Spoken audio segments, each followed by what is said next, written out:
Everyone, welcome back.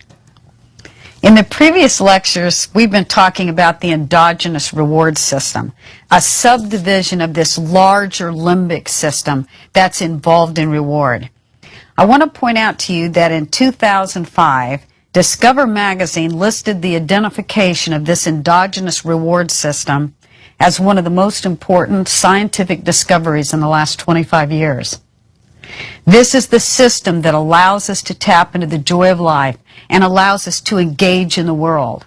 And because drug addiction is a major problem in our society, the identification of this endogenous reward system has really contributed a great deal to our understanding of this.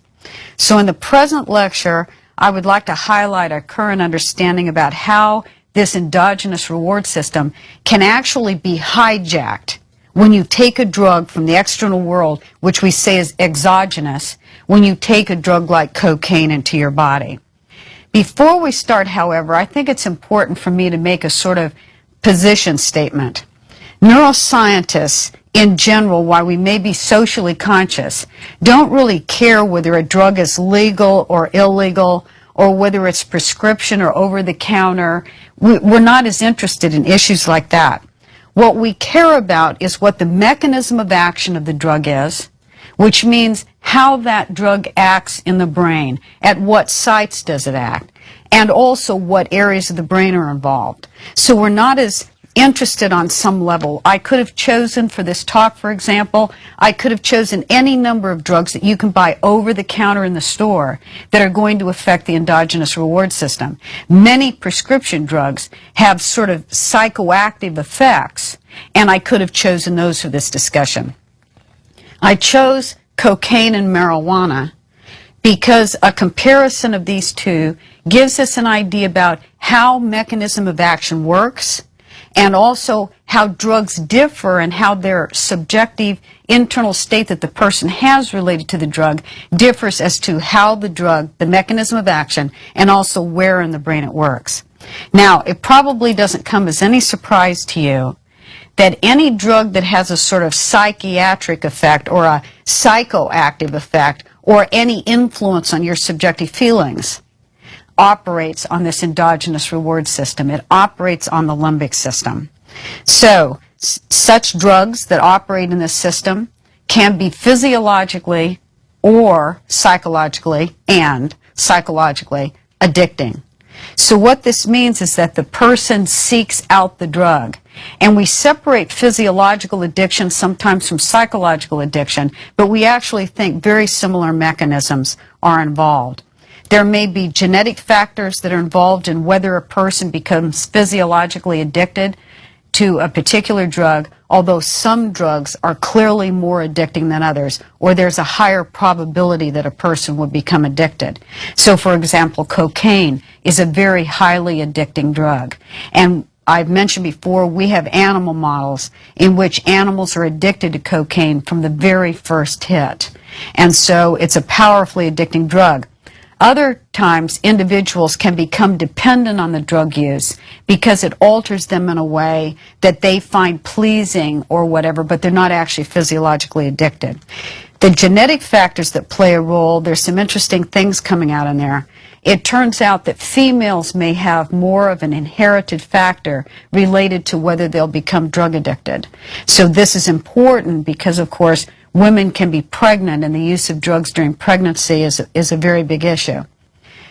Here we're going to use, again, cocaine and marijuana to illustrate some general ideas about how the system is affected and what we think these drugs are doing. So let's start our discussion with cocaine. Cocaine is what is referred to as a psychostimulant. It's very highly physiologically addicting. It's a blocker at both serotonergic synapses and dopamine for reuptake. But at the serotonergic synapses, it has a very mild effect, but it has a very potent effect on the dopaminergic system.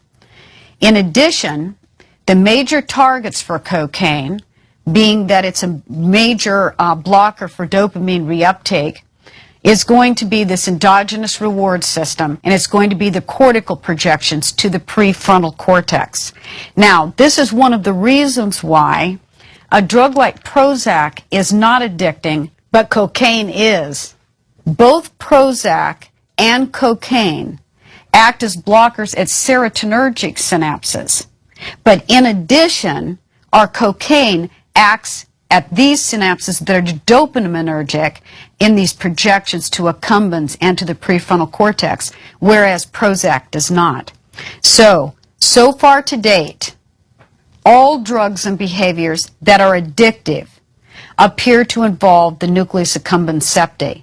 So that dopaminergic projection from the ventral tegmental area to the nucleus accumbens appears to be one of the central players in determining whether or not a drug is physiologically addicting. Now, while this projection from the ventral tegmental area goes, as you remember, both to the nucleus accumbens and to cortical areas, short-circuiting of these cortical projections, this orbital frontal connection, is believed to play a role in the behaviors which become associated with very powerful addictions and in the kinds of very negative behaviors that people demonstrate when they're seeking out a drug. So let's look at how cocaine is thought to have its major effect at dopaminergic synapses. Basically, what cocaine does is block the reuptake of dopamine. So as you remember, action potentials are sent down and sets off a cascade of events, influx of calcium, and the fusion of the vesicle at the presynaptic terminal, which releases neurotransmitter into the cleft. Then you want to stop that action so that you have an event which has a clear beginning and ending.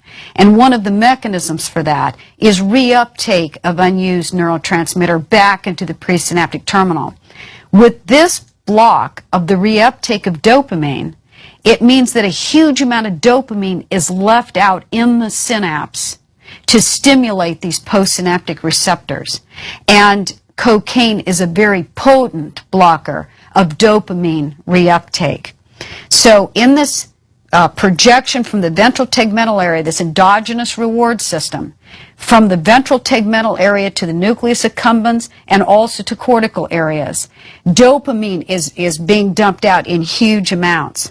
Now, when the neurotransmitter balance in these structures is disrupted by cocaine, there are effects that occur because the synapse isn't going to like this. The synapse isn't working the way it ought to. And again, you're throwing off this balance of excitation and inhibition in a whole circuit because you're influencing one major pathway or two major pathways in the system. There's an initial intense stimulation of the dopaminergic receptor. And because of the projections that we have in this endogenous reward system, you have an initial feeling of intense elation. So there's a very positive reward initially when taking the drug. But the projection goes to the nucleus accumbens septae and also to the cortex. So you have this internal subjective sense of euphoria. So the cortical areas give you this internal subjective sense of euphoria that occurs because of all the dopamine that's out there initially stimulating those postsynaptic receptors. Unfortunately, the brain doesn't like this. This isn't how it's meant to work. This isn't how this endogenous reward system is meant to work.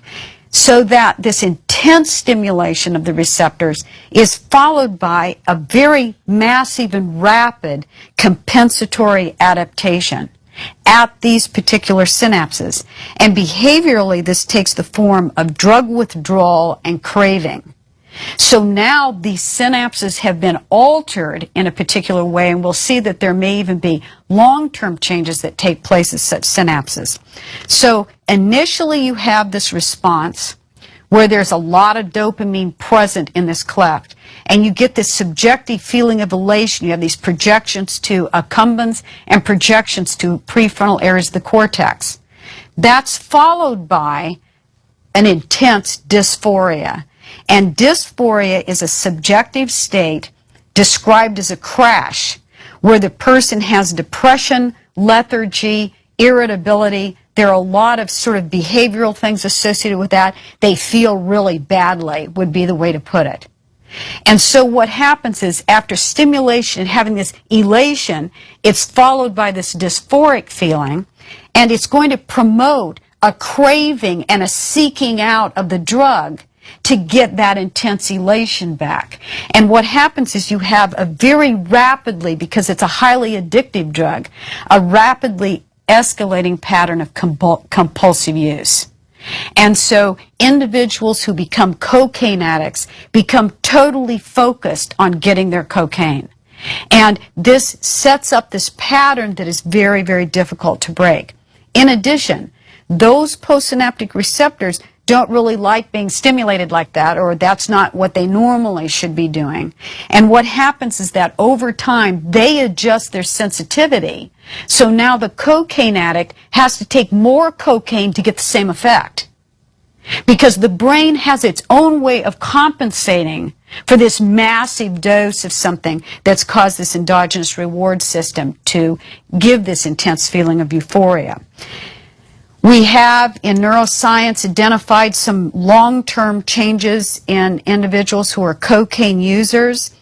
This may be somewhat individually defined. We know, for example, there are people who are users of cocaine who end up withdrawing from the drug and end up having perfectly normal lives. Unfortunately, there's a larger percentage of people who do not. And so we've learned something by having animal models where we look and see, in a number of animals, you see long-term changes in the brain. Those long-term changes are of a particular type. You see a change in some animals, a permanent change in the responsiveness of postsynaptic dopaminergic receptors. So it means the receptors that bind dopamine in the accumbens and the orbital frontal cortex permanently change their responsiveness to dopamine. So that means even if you don't take cocaine anymore, then the natural release of dopamine when you're reading a book or viewing a sunset doesn't have the same effect as it had before. The other thing we know is that if you remember from our discussion on the endogenous reward system, these nuclei in this system have a very high concentration of these opioid receptors that are involved in the modulation of, we believe, of emotional pain. Well, it turns out that in laboratory animals you can demonstrate, and in humans, changes that reflect this, that there's a down-regulation in the synthesis of opioid receptors in these nuclei in the endogenous reward system after long-term use of cocaine. Now, let's think about what would happen over time in such an individual. Over time, because this endogenous reward system has modulated its responsiveness to dopamine, what you see often is an emotional blunting in the person. So the person appears to not be able to engage in the world in a normal way, in a positive way, because this system has been affected. This also, no doubt, contributes to recidivism in cocaine addicts. And this should make sense to us. If the system compensates by down-regulation of responsiveness to dopamine, then the normal things in life that would make us feel a joy or a connection aren't the same anymore. So again, this is an emotional blunting. So recidivism is very high in cocaine addicts, and we believe that one of the reasons for that is because they seek again to feel good. I remember when I was studying to be a grief counselor that all of us were required to take a course about addictions, because having a person withdraw from a drug is in fact asking them to give up something. And so people experience loss and grief over giving up a drug that has given them such rewarding pleasure. And I remember one individual who came to our class said something I will never forget, because I love music and I love how music makes me feel connected emotionally. And this individual said that before they were a cocaine addict, they used to love to listen to music, that music just sent them to a place that was wonderful. And then they were a cocaine user for about 10 years. And when we saw them, they had been withdrawn from cocaine for like 5 years. And the individual told our class that every day was a struggle not to go back to taking cocaine because, for example, when he listened to music now, he didn't do anything. It didn't have any positive effect on him. And he remembered that he used to have this feeling of elation when he listened to music. So he said that every day was a struggle to not go back and take cocaine to stimulate this system to feel good. And that really struck me as being something that we all need to think about when we're trying to help people with drugs, that their system may have been altered from it. Now, most research has focused on the nucleus accumbens projection because of its association with addiction. Every highly addicting drug affects the nucleus accumbens projection. This we know. We haven't found any to date that don't. But it's also important to think about that other dopaminergic projection from the ventral tegmental area, and that's to this prefrontal area, specifically to this orbital frontal area. And you remember when we were talking about the endogenous reward system, we talked a little bit about what this area does, and also when we talked about Phineas Gage. It's involved in impulse control. It's involved in the inculcation of cultural mores for the individual, and this area has to be intact for a person to use morals to guide their behavior. And last of all, that it's involved in the appreciation of the consequences of one's own actions.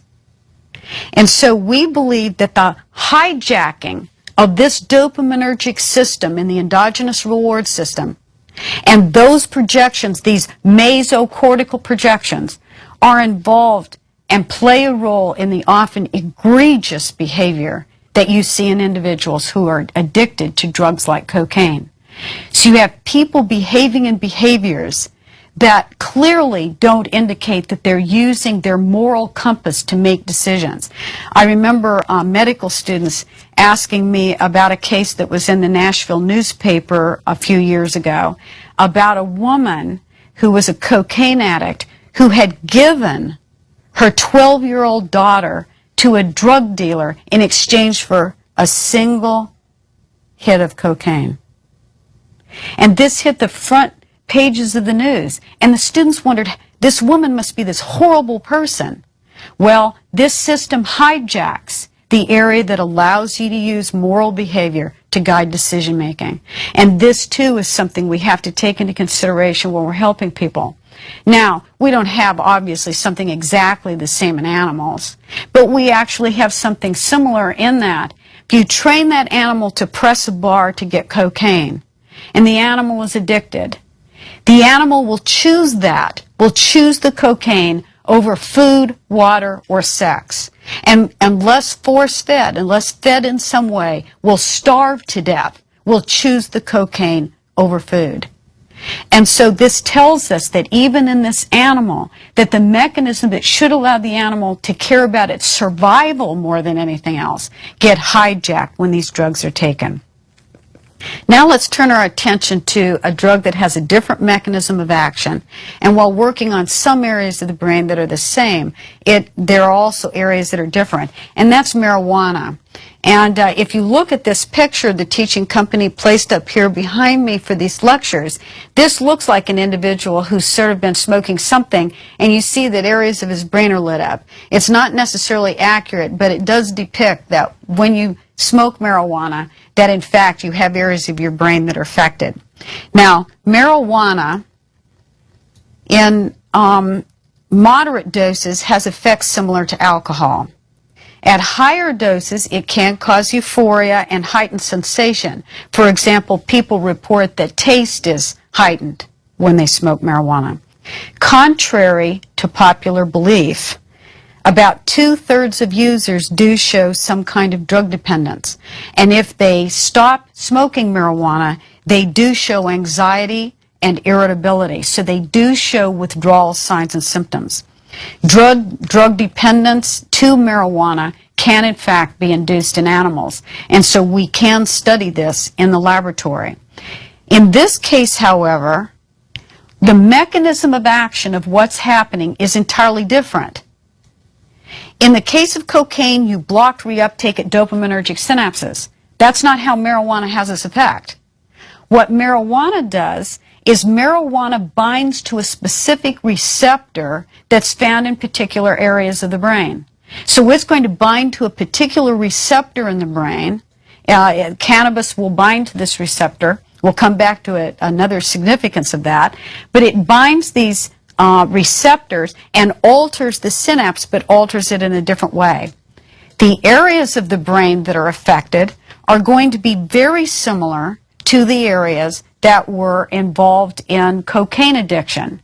But the effect of binding the receptor versus blocking dopamine uptake are going to be very different. Also, there's some other areas like the hippocampus, amygdala that are also involved in marijuana, because this is where those receptors are that bind the substance. So that's going to have an influence on the behavioral characteristics that people demonstrate, or the change in the reaction that people have to cocaine. You have a disinhibition, for example, of the prefrontal area in individuals who smoke marijuana, and you have many of these different areas. Again, hippocampus, ventral tegmental area, the euphoria and everything's going to be because of this endogenous reward system. You have stimulation of the amygdala and these other areas as well. You note that some of these are similar to cocaine, but others are different. The projections to prefrontal cortex are interesting because we believe that the binding of the receptor at those sites, which is a different mechanism of action from the cocaine, also results in a different behavioral change that takes place in an individual.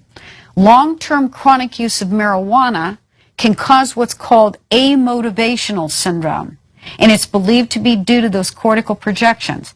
Amotivational syndrome is where an individual sort of loses the interest in engaging in activities like learning, going to school, holding a job, doing one thing or another like that. That's a normal part of how we engage in the world.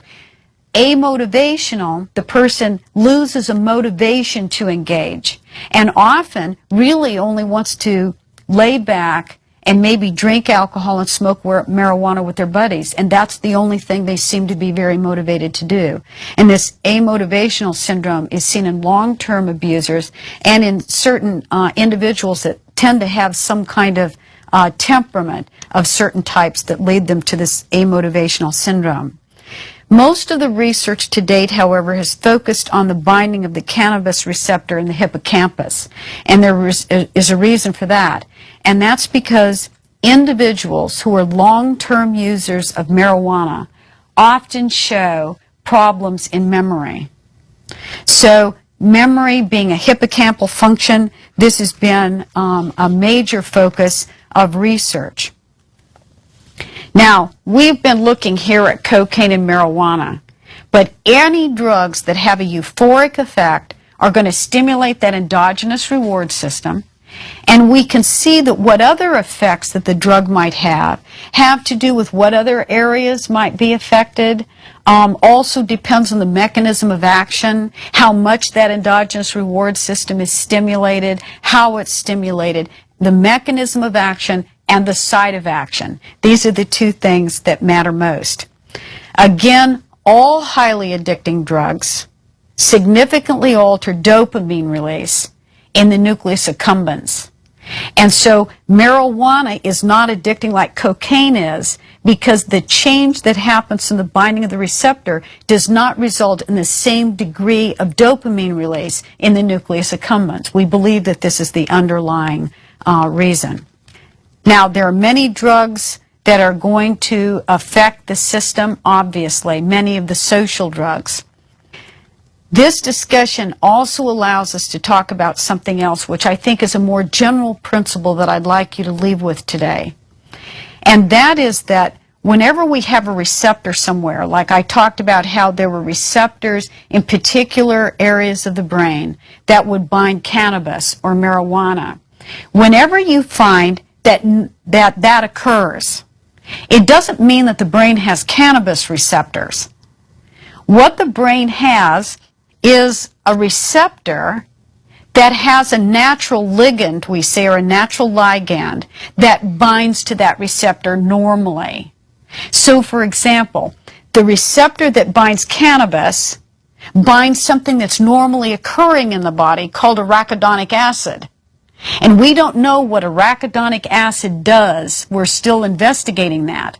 But the fact that cannabis binds at these sites means that it's just structurally similar to the natural ligand which exists in the body or in the brain. And so this is a more general principle that when you take a drug from the outside and it has an effect, if that effect is brought about by the binding to a receptor, neuroscientists have learned that that means that there's something normally occurring in the brain that's probably structurally similar that binds to that receptor. And so that's one of the reasons we study it. Okay? So that is, just a general principle that I think is important. Now, modern neuroscience is also beginning to shed light on another issue, and that is, and it's been somewhat controversial, but that's whether or not there are behavioral addictions. So are there such things as people who engage in compulsive sex because they're addicted to it? Or individuals who are compulsive gamblers because they're actually addicted to it? Well, it turns out that functional MRI and PET scans, which are just fancy methods for looking at neuronal activity in the brain non-invasively or fairly non-invasively, show in fact that the same areas of the brain light up in drug addiction. So you see, for example, in compulsive gamblers, the nucleus accumbens lights up like a Christmas tree in individuals who appear to be, for all behavioral characteristics, addicted to gambling. And we believe that there are many types of behavioral addictions that people can acquire. Now, what makes one person be able to gamble and never become addicted and another person become addicted is, of course, one of the main questions we care about with drugs as well. There are people who don't become addicted to alcohol. And there are other people who take a drink and that's it, they're gone. And so we have a lot to learn about the individual differences and potential genetic factors that play a role in whether someone would be addicted or not. One of the things that the behavioral studies have indicated, however, is that if you look at the behavior of people who, say, are addicted to pornography, addicted to sex, addicted to gambling, any kind of behavioral addiction, not only does the nucleus accumbens light up, but when the individual is not engaged in the activity, what you see is that there's a compulsive nature to seeking it out. There's a willingness to take incredible risks. Their entire relationships are involved. Their ability to hold down a job. They take risks involved just like drug addicts do. And we believe it's because this orbital frontal cortex, again, is involved. And so the system is oriented towards getting the fix.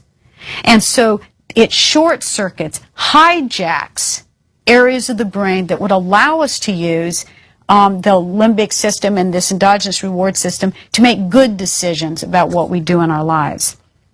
Now, one of the things that neuroscientists are particularly interested in, and one that's important for our society, we need to understand more about how drugs like cocaine and other drugs that are taken by pregnant women influence the original development of this endogenous reward system in fetuses.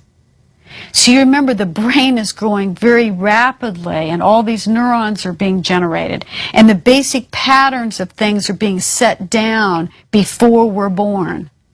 So we're very interested in what happens to receptor development, whether or not these individuals who are born to addicted mothers show a downregulation of the system before they ever even have experience in the world.